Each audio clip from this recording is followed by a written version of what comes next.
Hello, everyone. Happy Black History Month. Um, Happy February. I know a lot of people out there are probably with their Valentines, thinking of a Valentine. Hopefully, you got Trade to take you somewhere for Valentine's Day. Today, we have Joshua Cruz. So, Joshua Cruz, I've been following this man for a long time.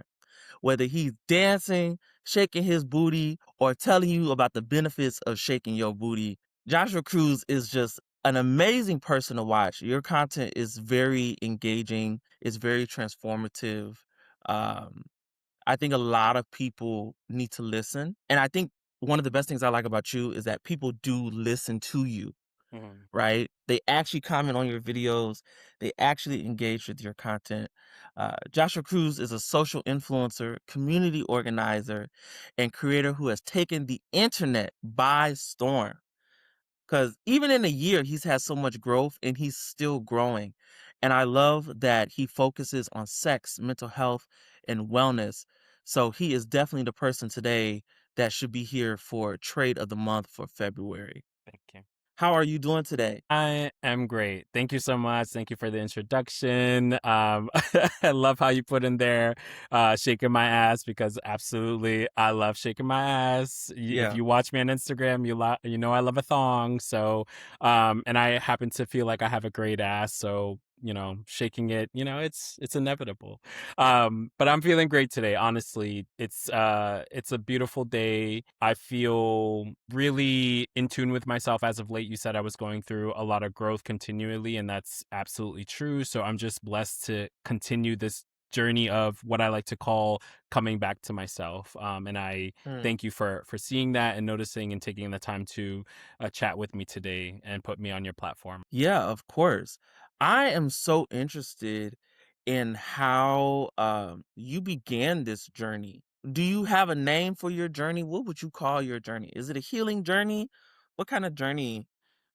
Yeah, actually, I used to call it a healing journey. Okay. Within the last few months, it's shifted to something that I like to call coming back to myself. Mm, I feel that a lot of us have lost our way in regards to who we are truly, our authentic selves, who we really want to be, how we really want to exist. I feel like that's been lost because of the societal expectations and all of the opinions that have been put onto us as children. And so we've gone through life yeah. and we've tried to live up to these expectations, especially as Black men, the expectations of being a particular type of way, and even being gay Black men, me myself being a gay Black man, feeling like we can't be that because we're Black men. We're supposed to be quote unquote the protectors of the home.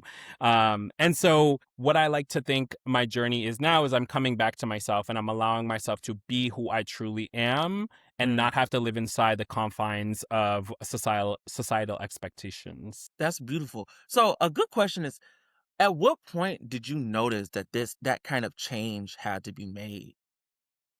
Yeah, great question. This has been an ongoing journey for me for many years.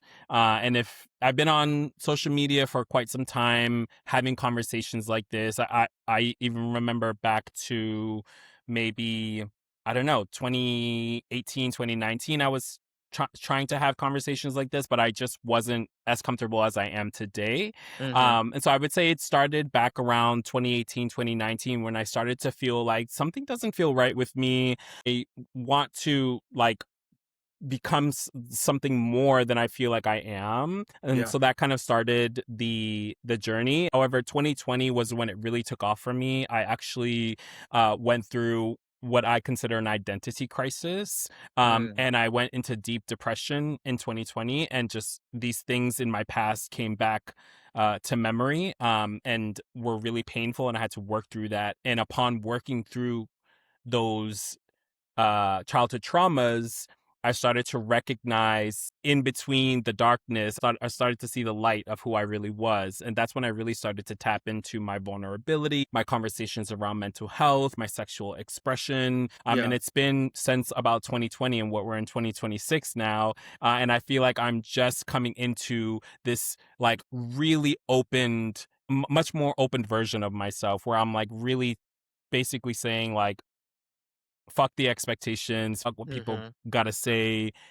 This is me, and I'm gonna show the world who I am. Wow, that's beautiful. Thank you. Uh, you mentioned some really good things in there. So you talked about comfort Hmm. and, is comfort kind of your gauge of, like, your internal check with yourself? Absolutely. So the way that I've been able to grow actually within these last few years is the opposite of comfort, discomfort. Yeah.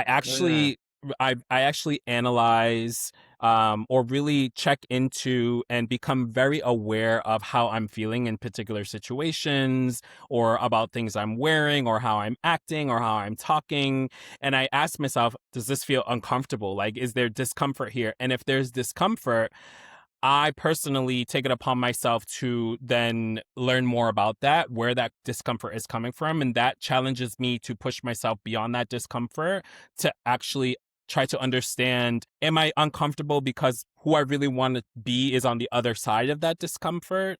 Or am I uncomfortable because this is just not really who I am, or what I'm trying to do is not really who I am? And the way that I discover that is by going through that discomfort and actually putting myself in positions of discomfort and just kind of seeing the outcome of that and how I feel post action, because that's going to tell me, it's going to give me so much information on how or who I want to be, or which direction to take my journey. So yes, comfort is definitely a gauge that I use, or discomfort rather is a gauge that I use to really understand where I am on my healing journey or my coming back to myself, and how I can continue to push that further and further. So, I definitely asked that because, like, on your journey and being comfortable with yourself, surprisingly, this time of the year is a big time where a lot of people are uncomfortable. Hmm.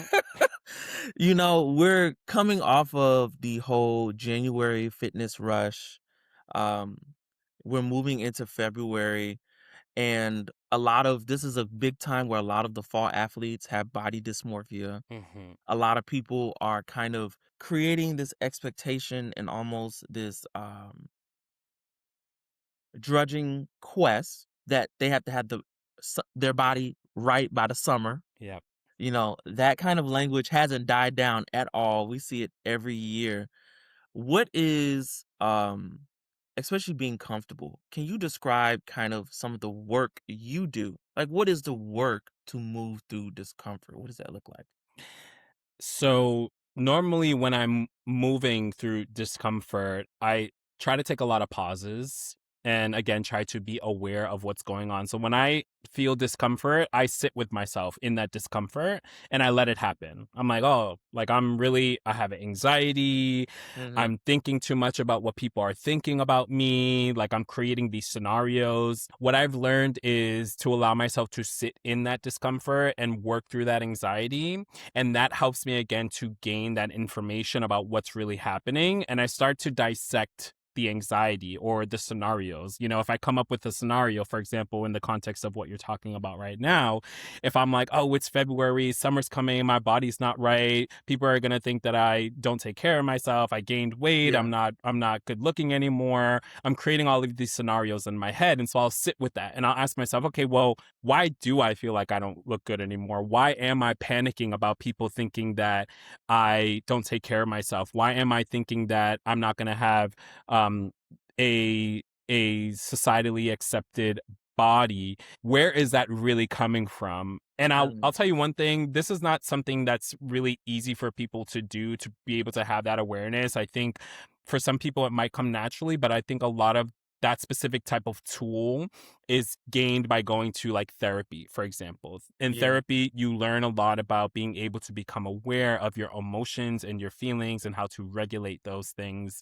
And so therapy has helped me a lot to understand and utilize these tools to better become aware and to analyze my emotions and feelings. So, one of the steps that I take is to sit in that. So, when I have those feelings of discomfort or when I have those feelings of anxiety and I'm thinking to myself, oh, people are going to think I don't look good or whatever, I ask myself, okay, well, why do I care why people are going to think looking good. And then I dig deeper and I'm like, oh, I probably care because I want to be in a relationship. Well, why do you want to be in a relationship? Well, I want to be in a relationship because I think that if I'm with someone, they're going to validate me and it's going to make me believe that I'm actually lovable. Okay, well, why don't you think you're lovable? Well, when I was a child, my dad was not in my life, which made me feel like I was not worthy of love. And Mhm. you see how I'm getting into the root of that? And so Yeah, that that's real deep. happens. Yeah, it's scary too because people It's don't deep. want to go there, right? But I think when you learn to really become aware and analyze and dig and dig and dig, keep asking yourself why. Why do I feel like this? Oh, I feel like this because of that. Well, why do I feel like that? Well, why do I feel like this? And you're going to go down and down and down. And that's going to help you to get to an answer to then move through that discomfort because the true feeling, the true reason of why you're feeling the way that you're feeling is going to reveal itself. And you're going to be like, well, I want to let that go, or I want to move past that. And you can finally do that because you actually understand and see the reasoning behind you why you actually want to have a nice body, you know? That's true. So speaking of nice body, what is your relationship with fitness then? Do you see fitness as like when you go to the gym, are those things running through your head? I would say more recently not. Before, absolutely. I used to have a lot of body dysmorphia. I used to be obsessed with trying to have abs. When I was younger, I used to wax my body, shave my entire body. I'm a very hairy person. Again, if you follow me on Instagram, you probably have Yeah, seen it all. that sounds like a lot of work. Okay. Baby, it was a lot of work. It was painful. It was a lot of money because I'm not going in there just getting a Brazilian wax. Like they were waxing my ass, my back, my Wow. Oh chest. my God. You know what I'm saying? So there used to be a time where I was very uncomfortable with the presentation of my body, not only weight, but also my hairiness. And so recently, I would say within the last few years, I've become very comfortable with my body, Hmm. and how it presents. And when I go to the gym, when I do fitness, a lot of the time, sometimes it is maybe to bulk up a little bit or to have a little bit of a fatter ass or nicer legs or whatever the case may be. I absolutely can admit that there are some um how do I say, like there's certain goals that I do want to accomplish in regards to the way that my body looks, but I don't obsess about it any longer because I also have come to the acceptance and realization that my body, the way that it is, however it is, in whatever shape or form, it's still beautiful. But more importantly, it's still mine. I still Yeah. exist within that body. And so, in order for me to feel good and loving and joyful, I need to be able to exist in the body that I'm in and love it, no matter what shape or form it takes. So, when I'm going into workout or when I'm going to the gym or when I'm doing any form of fitness, I always go into it with the intention of I already love my body. I'm Hmm. putting more work into it because I want to continue to maintain it so that it can continue to show up for me and I can continue to exist in this world in the way that I want to exist in it, which is being able to move and dance and love and have sex and all of these things, right? And so that's how I kind of, more recently I've loved my body in the many different forms. And I have you can probably scroll down my Instagram and you'll see I was a lot skinnier and I had abs, and these days I'm a little bit more thicker, and I actually love it. And it's making me appreciate more. These days I'm appreciating more my thicker body because I love how I look in a certain kind of underwear, or I love how my partner, for example, feels on my body and grabs certain parts of it that are a little bit like thicker, and I'm like, oh, this Hmm. is like actually really sexy. Why did I always run from this? So that's where I am right now in terms of my fitness journey and how I feel when I'm entering into a gym, for example. Yeah. What you said really, I think a lot of people need to listen and take away that um the gentleness Mm, with yourself when you're in the gym. You know, the gym is already hard, okay? But some it people, is. when I work out and when people work out with me, they're like, damn, Brian, this is a lot of weight. And I'm like, nah, you could put some more weight on that. And I think people, when they're in the gym, they do not have like a gentle perspective about their own body. Hmm. Yeah, I Like, it's like they're going to the doctor and they're like, "Okay, I gotta get rid of this. I gotta do it. I mhm. gotta do that." Yeah. And I feel like that creates so much more anxiety. Absolutely. I agree. I think that when you go in there with this obsessed goal of Yeah. trying to shape, for example, a particular part of your body, and like you're when you're very obsessed with it, yes, obsessing about a goal is important, can be important. I think if you want to achieve something at the highest ability, you have to be able to really focus on that and, for lack of a better word, obsess over it. Yeah. However, I think it's important, as you're saying, be more gentle, give ourselves grace. You're not going to see change over one day or one week. You have to be consistent, but you also have to allow yourself to mess up. You have to allow yourself to take breaks. You have to allow yourself to see the journey, because when we get to, it's very cliche, but the journey is much more important It than is. the end. You know what I'm saying? Like, because It when you get is. to the end, you're like, okay, I'm here. Now what? Right? Yeah. Then you're gonna obsess about something else. So when you're in the journey, you can be like, wow, wow, I'm seeing like I can run 5 minutes extra on the treadmill. I can actually lift 25 more pounds than I did 2 months ago. Like, that is something to be really proud of, and to remind yourself, even if you're not seeing the goals in your body right away, to be able to say, oh, I lift more than I did 2 months ago. That in and of itself is such an incredible goal. Yeah, I agree. I try to, when thinking about bodies, and even when thinking about my body, there's a lot of theories out there. There's body neutrality, body positivity, and what I believe, which might just be like a mix of the two. I feel like whatever body is gonna help me run these 3 miles, that's the body I want. If I can run 3 miles, that's the Mm-hmm. body. Whatever body helps me run 3 miles Mm-hmm. is Yeah. what I'm praying for. That's Absolutely. And I love that you say that, actually, because I think we have this thought or this idea that our body has to look a specific way in order to do things. And it doesn't. You know what I'm saying? You might, yeah, if your body is shaped one way or whatever, you might not be able to do certain things, but it doesn't mean that you can't do the things, that you can't do anything, right? And you don't have to have this like ultra bodybuilding, slim, muscular abs, or whatever the case may be. You don't have to have that type of body in order to do like certain things like running or dancing or having sex, for example. You know what I'm saying? yeah, I think a lot of the times in our culture, we perpetuate this ideal body and we say, well, that body is the only body that deserves to have sex, which is so horrible to say, right? Because there are so many different ways that bodies look. We also have to think about disabled people, and they're never the conversation when it comes to things like that's sex. You know so what I'm true. saying? That We is never so think true. about them. But there are people out, they are still people, and they many of them, their sexual drive does not disappear just because they are disabled. So different types of body deserve to experience the things that able-bodied people can do. And so you don't have to have your body looking a particular way in order to exercise or to have sex or to dance or just to enjoy and exist in this. Yeah, and I think the funny thing about that, especially when it comes to sex, like a lot of people really fixate on like this muscular body, Mhm. and little do they know, there's a lot of bodybuilders. I know quite a few bodybuilders that they like they like the dad bod. Mhm. They don't even they okay, yeah, they're chiseled up and stuff. They're like, I don't want to have sex with another chiseled person. Yeah, They want you as absolutely. you are right now, and you don't Mhm. even know it.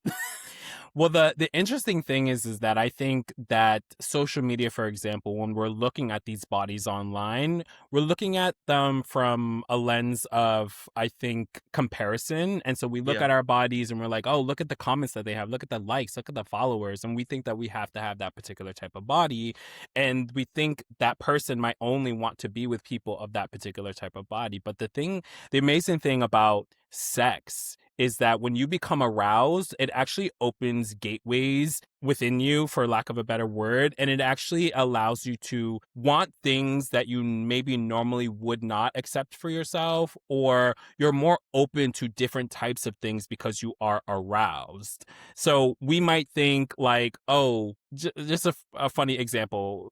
You might not like feet, for example, but when you become Mhm. aroused, you're so in the moment that if somebody puts their foot in your mouth while you're having sex, you might be like, oh, this is actually kind of nice.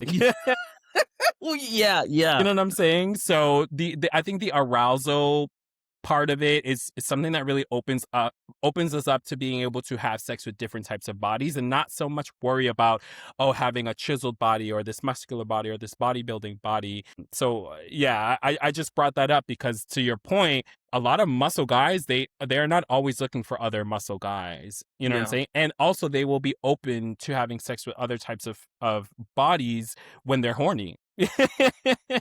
So Very true. yeah. Very true. Story of my life. One thing I love about you is that you are always dancing, and even if you're not voguing, you are always dancing your ass off. Mhm. Um, how has dancing liberated you? Listen, dancing has always been something that has been an important part of my life. I have been dancing since I was like 13, 14. I used to dance in my bedroom. Then I joined a dance group when I was 16, and then just kind of took it from there. I wanted to become a professional dancer. When I was Mm, 18, I graduated high school and I was like, oh, I'm gonna train. So I trained in New York and I trained in Boston, but I actually gave up dance. But it came back to me. Like, you can't run from what is just innately in you. And so dance has always been the way that I have been able to express all of my emotions, whether I'm feeling angry, sad, happy, cunty, feminine, yeah, masculine, like all of those emotions that are inside of me, I let them out through my dance. And as of late, it's been a lot of voguing, so it's more femininity, and my bitchiness. I have like kind of like an alter ego when I'm voguing, and I'm like, bitch, ain't nobody stepping to me. I'm that bitch. Like, that's how I feel when I'm voguing. love it. Very femme queen with it. Um, but dance has allowed me to be able to express my emotions in a way that um I can't do any way else. I do make talking videos where I talk about stuff, but like when I dance, it's like you can almost see me truly. Like, you can really see who I It's like am. you're glowing, honestly. Thank you. And I agree with you, and I feel that. And what's interesting is I've been told that before. You know, I'll send Yeah, people videos or they'll watch me and they're like, "Wow, like I can just see you glowing and you just look so it's just who you are." And I'm like, so dance really brings out my authenticity, my femininity, my true expressions. good. Cause I don't know. Have you been to Chicago? I have been to Chicago one time. Cause in Chicago, we are. I don't care what everyone else says. We are the kings and queens of house music. Oh Okay. yeah? Okay. So when you come out here, you dance, you're gonna be dancing for forever. I love it. Have you I love it. dancing forever. People be dancing, sweating, you know. We love to dance out here in Chicago. We need It's to get so back to good. that. We need to get back to people We dancing do. and sweating in the clubs. We need it because this whole standing on the wall and just like being in the sections and you're just people watching is like, where is the shaking ass? Where is the sweaty bodies? Like, this is why I miss the house parties, because you would go there, just be jam packed in the kitchen or the living room, people be grinding on each other, and you just be having a good time and Yeah. sweaty. Went to I think about a few weeks ago, I went to a straight bar with my teammates and it was horrible. It Oh was God. horrible. I was just like, ain't nobody shaking ass. Ain't nobody what the drinks cost $20. What is Ooh. I was like, get me out of here. Get Yeah. me out of here. Save me. Boring. Yeah. So with your dancing, when you dance, you do express your feminine side. How do you feel about your masculinity? I love my masculinity.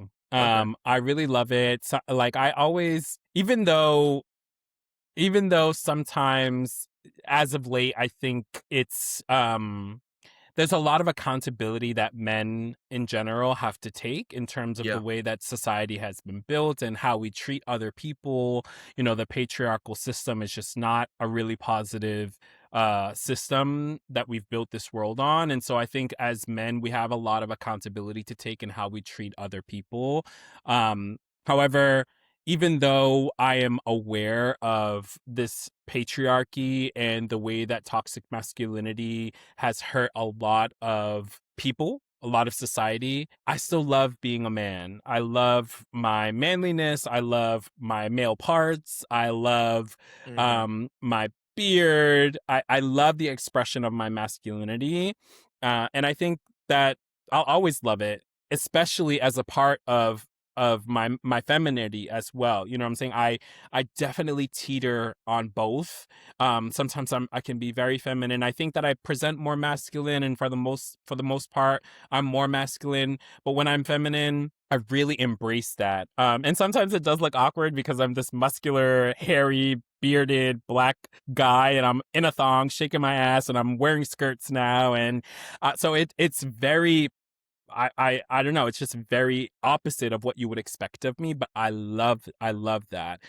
But yeah, to answer your question, I love my masculinity. I love being a man, and I love defining what masculinity means for me, and living that out. I see that. And I think it's always interesting when you have what I call resting masculinity. You know, when you just sitting there, Mhm. you just look like a nigga. And everybody Yeah.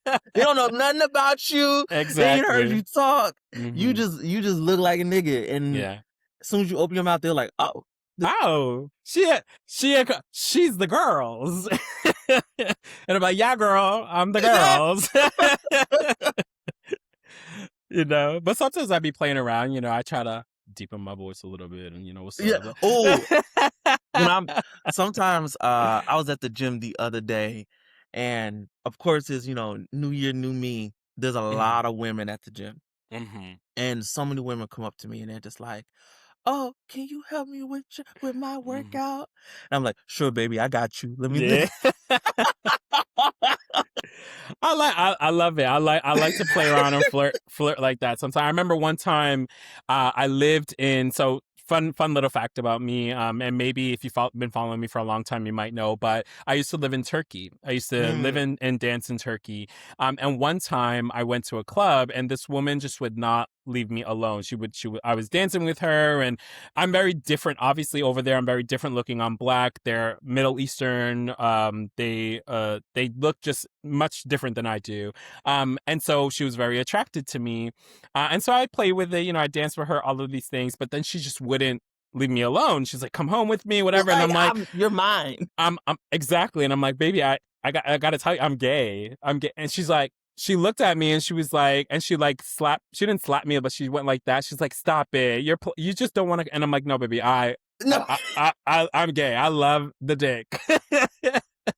Okay. But it was just so funny because yeah, you're right. Like if I'm just sitting down, if I'm walking down the street and if I'm not feeling very feminine, I might not present as gay. I might not be swishing my hips all that much. Sometimes I wear baggier clothes or hoodie, and so I look like a nigga. Yeah. And that isn't gay, and I like that sometimes because I'm like, ooh, like I can Yeah, it's a vibe. It's it's like I can play a little bit like games and stuff. Not play games, but it's just it's funny to me because versatility. guys, versatility. I remember just another quick story, real quick. I was at my sister's barbecue one time that she threw, and there was an old friend of ours that we had grown up with there, but he hadn't seen me in so long, doesn't know anything about me, just saw me for the first time after like over 15 years. We were having a conversation about something, and the topic of gay came up, and I turned to one of them, and he had said something like negative about being gay, and I turned to him, I'm like, I'm gay, and they all looked at me and they were like, "You play in?" And I'm like, "No, I'm gay." Like, so I don't know what you're talking about, but so I had to end the conversation there because but it was just so funny because like the whole time they just didn't know, and I'm Yeah. like, "No, baby, I am."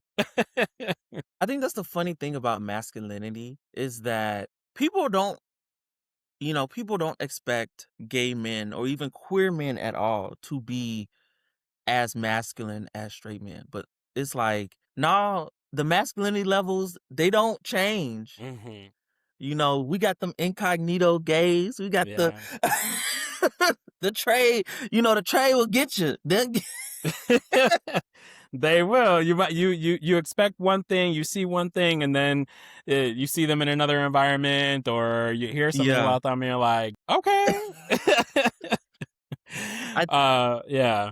as an athlete, one of the biggest things I see is that there are a lot of queer athletes, but they have that mask of masculinity. And so a lot of times you don't know who's queer, who's not until, y'all get drunk and it's just like, oh, Yeah. oh, it's up. It's coming out. It's coming out. What do they say? The liquor reveals the truth or whatever? Yeah, the liquor reveals the truth. Absolutely. Yeah. So with your masculinity, especially in your journey, have you felt any pressures to perform masculinity? Especially like at the gym. 100%. Okay. 100%. I think there was a time when I was younger where I expressed more of my femininity. When I was really kind of just trying to understand what it was like to be gay. We don't have a lot of gay representation, especially as Black gay men. So when I Yeah. was coming up, I was like, I don't know how to act. And I would see, and this was the rise of social media. We were on MySpace, Facebook was coming up. So like you learned a lot from social media. And so I was in a place where I was a little bit more feminine. I was like an ultra butch queen um, when I was younger. And then as I got older, I definitely felt more of a push to perform more masculine Mm, because as I got older, I wanted to fall in love. I wanted to be in a relationship. I wanted to have great sex. And I learned along the way that, especially again on social media, that this masculine idea is what was more accepted than the feminine uh presentation. And so yeah. I, in desperation to be liked and to be loved and to be fantasized about and to be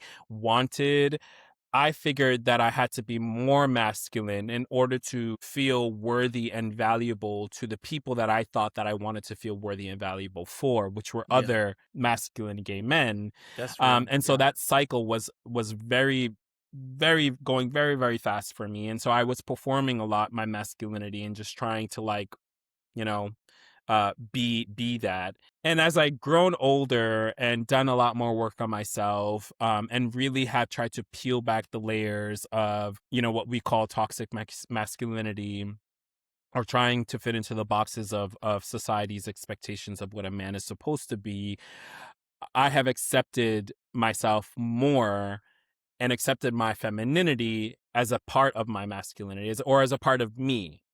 Hmm. And that has really helped me to love myself more. But there have been moments in the past for a while that I was performing this masculinity, to the point where I was being depressed. I was very depressed because I'm Yeah. like, well, I feel fake. I feel like I'm pretending. I'm not being who I truly am. And that was becoming detrimental to my mental health. Yeah. I think along the lines of that, if you are performing to a point where it's actually taking something from you, like it's like a lot, like to put on the mask, go Mhm. out, do all that, that's when you definitely know there probably has a change needs to be made somewhere. And Yeah. there was a last part to your question that I forgot to bring up, and you asked, do I perform like at the gym, for example? I used to perform a lot of masculinity at the gym, because it's such a hyper masculine space. You Yeah. go in there and you have the guys that are like, oh, let's lift like 1,000 pounds, and they're yelling, and Me? well, yeah, I do it sometimes, not to that extent, but I'll be like, oh, I breathe. So yes, absolutely, it's very normal. But you have that energy in there already, where it's like, oh, like, and you see other men doing it, and you're like, oh, is that supposed to be? Is that how I'm supposed to be? Am I supposed to Right. show up that way? And you get nervous to show up any other way other than that, especially as a man, because you're like, well, the other men are very hyper masculine in here, lifting heavy weights, screaming, they're all buddy buddy, they're all cool, whatever, whatever. And then if you want to show up and you're a little bit feminine, you're going to feel threatened because you might think that these people might be homophobic, or they might not be accepting of you, or they might view you in a type of way, and it might make you scared to show up in your feminine energy. So it Yeah. was like that for me for a little while, where I was like, okay, I'm going to wear a little bit baggier clothes or whatever. I'll wear, a tank top that shows my muscles so people can see I'm this big, hairy, muscular guy. These days, baby, I walk in with crop tops. I have tight ass shorts. My ass is very accentuated. Sometimes I be dancing in there, shaking my ass a little bit. I walk, sometimes I listen to bad bitch music and I'm like, I Yeah. feel like a bad bitch. And so I'll walk from the locker room to the weight training room, vice versa, or to other places, and I am swishing my hips. I've gotten to a place where I don't give a fuck. And I also acknowledge that I have a little bit of privilege in that the chances of people coming up to me and saying something are a little bit slimmer than somebody that is more feminine presenting and maybe smaller, because I'm only 5'7". However, I'm a bigger guy. I have a big beard. So people might be intimidated by that, or they might have this perceived idea that, okay, like he may be gay, but he also looks like he could beat me up, so I ain't gonna fuck with it. So, I have that privilege of, again, being more masculine presenting, and people might not take it serious and be like, oh, he's just playing around. He ain't really like that. Because I've gotten that before. And I'm like, no, baby, I Right. am feminine sometimes. Like, this is how I show up. I'm not doing it for show. This is how I feel right now. And people are like, oh, you're just playing around, but it's not the case. But I don't care anymore. I'd be up in that gym. I'd be wearing my crop tops. I'd be wearing my short shorts. I'd be having a fat ass. And that's how I choose to show up, because it makes me feel good. It makes me feel true and authentic to myself. And it's not always easy. Sometimes I do go in there and I'm scared. I only wear thongs to Yeah. the gym now, by the way.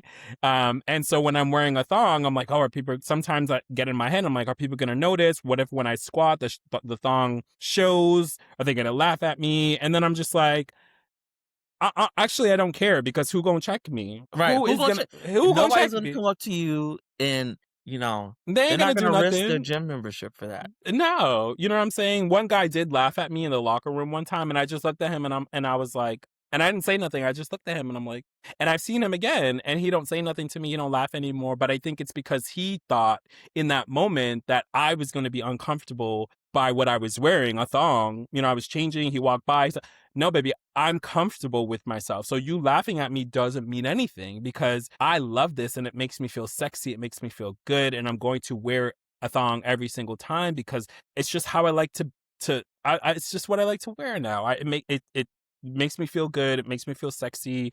It motivates me, so Yeah. people will sometimes say something or make sly remarks or giggle or whatever. But I think that when you show them that you just don't give a fuck, they may not bother you anymore in some instances, because they know that they can't get under your skin. And I think the best part of that is that when you show up, especially at the gym, because the gym, sometimes it could be real, people sweating, they're just like, Hmm. when you show up like that to the gym, you do inspire other people. I believe it. And I've seen it. And you'll even inspire, Lord and behold, straight men. Hmm. Because when I go to the gym, especially during the summertime, it's hot. Especially if it's leg day, I got my booty shorts on, you That's know. right. You might see my jock strap through the sweatpants. Hmm.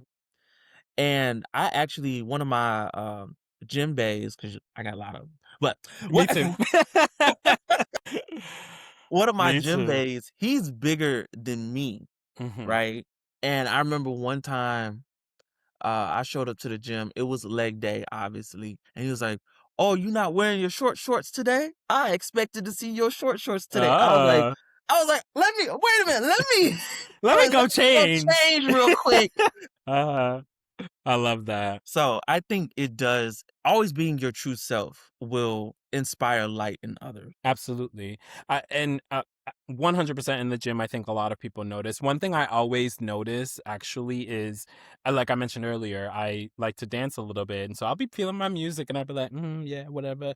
And I'll notice minutes later, people around me that they'll start doing the same thing. And I'm Mm, like, it's because I made them feel comfortable that they can actually enjoy themselves at the gym.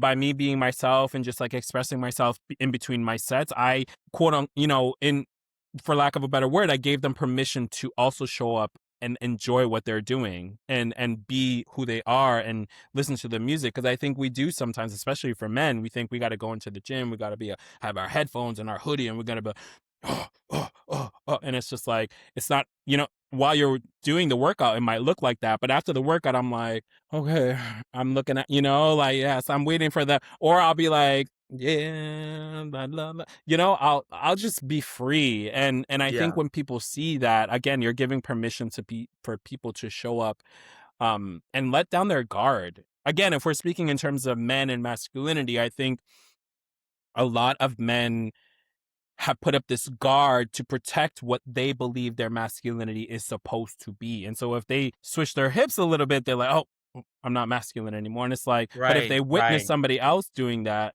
if they witness another man that kind of looks like them or kind of looks masculine, they're like, oh shit, like, that's kind of cool. Like, so you give people the permission to be themselves and to be more authentic when you are that yourself. I agree. I hear.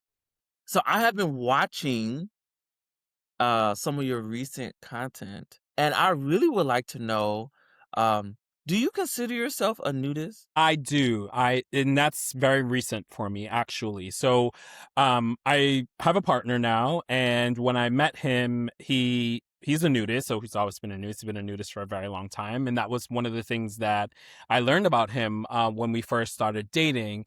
And one of the things that I did, because I was really interested in this guy, I was like, I really want to get to know him more. He teaches a nude yoga class. So I was like, let me go and see what he's doing, what he likes to do. Let me go do this nude yoga class. This is so interesting. And I was also in the midst, when we first met, I was also in the midst of my journey in regards to my sexual expression and sex positivity and just like sexual liberation. So I was already in this space of like trying to understand my body more and sex and all of these things. So nudism was introduced to me and I'm like, oh, what is this thing where people are naked and they're not having sex? Like, I don't Yeah. understand.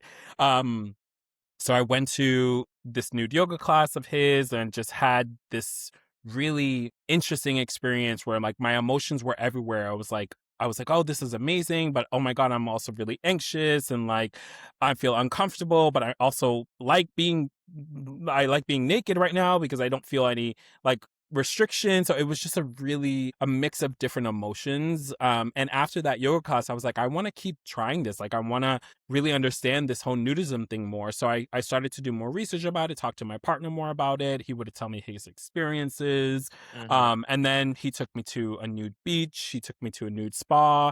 And I just started to get comfortable with being nude. And I started to understand that nudism is also a way for you to learn to desexualize the body. Yeah. Because I think when we look at the body again, we always think, oh, if somebody's naked, it means that they have to have sex. It means that you're having sex, and that's not the case. And I think in our culture here in America, in the United States, we are very conservative in regards to the body. We're like, oh, like you can't be naked, or like, what, you're showing this or you're showing that. Whereas like in Europe, it's much more accepted to just like be nude at the beach, at any beach, Yeah. right? And so I wanted to start to break away from that understanding of like, oh, if you're nude, it means that you have to have sex, because that means that we're only seeing our body for one particular thing. And it's like, no, like our bodies exist for so many other different things, and it doesn't always have to be about sex. And also, we don't always have to think about sex in regards to our bodies, or if we're naked. So I started to learn about this like socializing in nude spaces, and I was like, this is really interesting and cool, because It's deep. it's so deep. Because when you're nude with somebody and you're just socializing, you're bare naked. So you can't really like, you don't feel the pressures of have to pretend to be anything other than you are, because you're like, well, I don't have any clothes that say that I'm rich, because I'm not wearing like any like Louis Vuitton or Dolce and Gabbana or Mhm. whatever people wear. I don't wear labels, but I'm just using that as an example. But you don't have any of these labels on. People can't really, understand like where you're from, or they can't try to place you into anything. You're just naked. Yeah. So you have to get to know people on a deeper level, because there's nothing for you to actually try to put them in a box. And so you're forced to have conversations with people and socialize. And I thought that that was so interesting, because I'm like, this is me bare naked. I can't hide from you. Like, you're Yeah. literally seeing the most intimate parts about me. So I'm just going to be honest, because you're looking at my dick, you're looking at my ass. I am completely naked. I can't hide anything. So this is me, take it or leave it. And so through that experience, I now, yes, consider myself a nudist.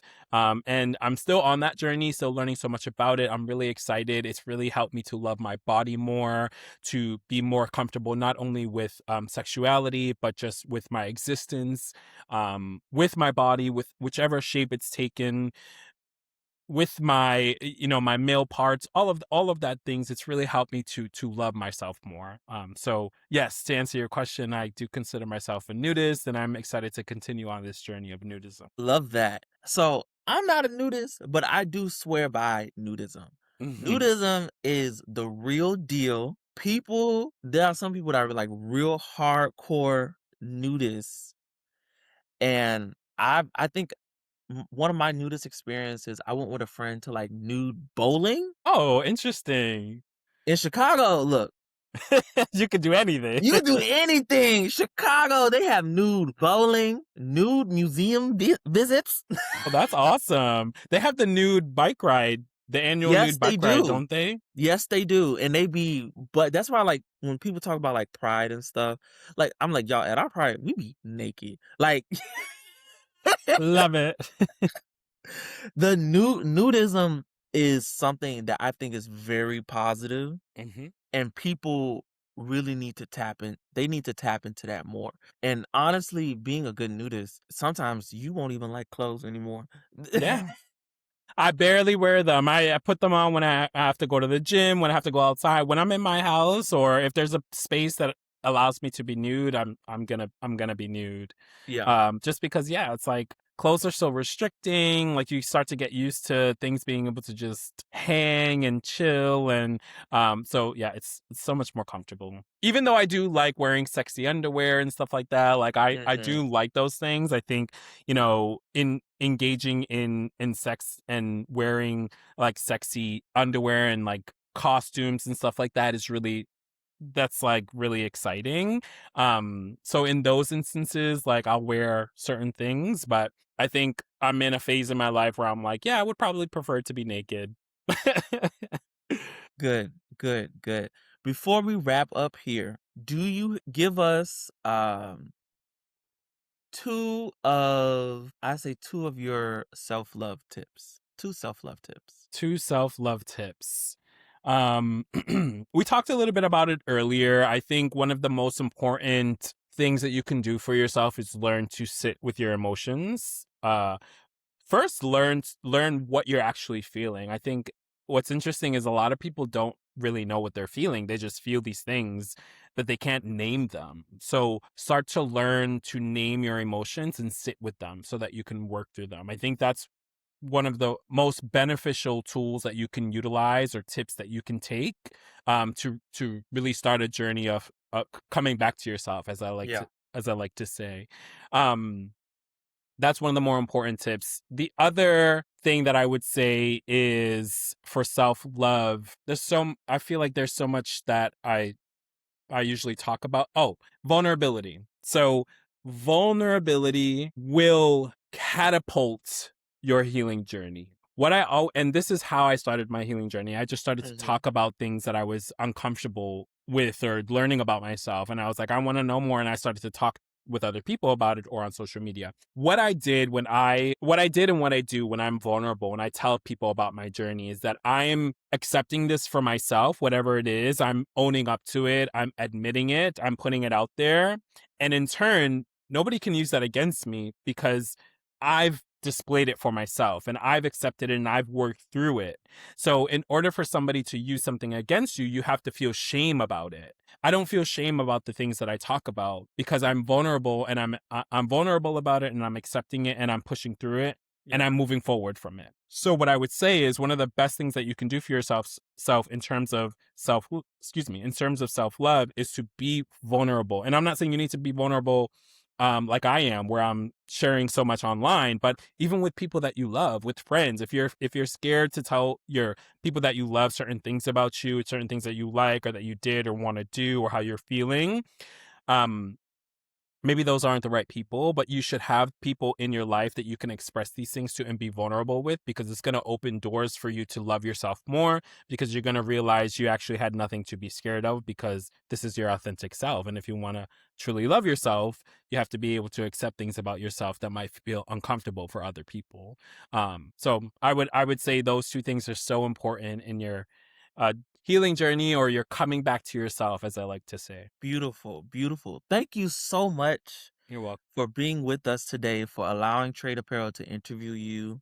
Um, I'm just very appreciative. You dropped a lot of gems in this session, and I know people are going to listen, they're going to tune in, and I hope they take a lot away from what you said today. Thank you. I appreciate you. Thank you for having me. Amazing that you're building something for community, for yourself, for your legacy, and just giving back in a way. Like, I feel grateful to be here, and you're allowing me to be exposed to the people that are exposed to you. And I think it's really great to come together and just continue to serve our community in the ways that we do. So thank you. I'm so grateful. Appreciate it. Of course. Anything upcoming in your um career or endeavors that you would like to let people know about? Absolutely. So I have a Patreon coming that is releasing on my birthday. This is actually the first time that I think this is the first time that I'm actually saying this publicly. But I'm releasing my Patreon on my birthday, which is February 11th. I'll make an announcement about this on my socials, but I will be documenting more self love talks, motivational things, giving tools and resources, also documenting my nudism journey. So if you're interested in nudism, I'll be documenting different things that I'm doing as a nudist, whether that be going to places, other countries, maybe doing nude yoga, nude stretching, anything nude. It could be even me. I might be making a damn protein shake in the nude, but really it's to show people what nudism looks like on an everyday basis, and to get more comfortable with our bodies. And this is also part of my journey to continue to get more comfortable with my body and more comfortable with nudism, to help desexualize my body and to love my body, and not to be so worried about what people are going to say about my body, because it's mine. So I'll be creating that Patreon, releasing on my birthday on February 11th. If you live in New York City, I have a nude workshop coming up on February 8th at 2 p.m. I will also be announcing that. Actually, wait, this is coming out maybe after that. So Yeah, we're dropping this February. Early So, February. probably before Valentine's. Yeah. Okay. Well, then the noon workshop probably might have passed by then. But I have workshops and stuff coming up, so different things for mental health, for nudism, nude yoga. So stay tuned for all of that. Other than that, follow me on my social media pages. Everything is Joshua Michael Cruz, at Joshua Michael Cruz. You can find me on Instagram, TikTok, and YouTube. Good, beautiful. Thank you. You have a good rest of your day.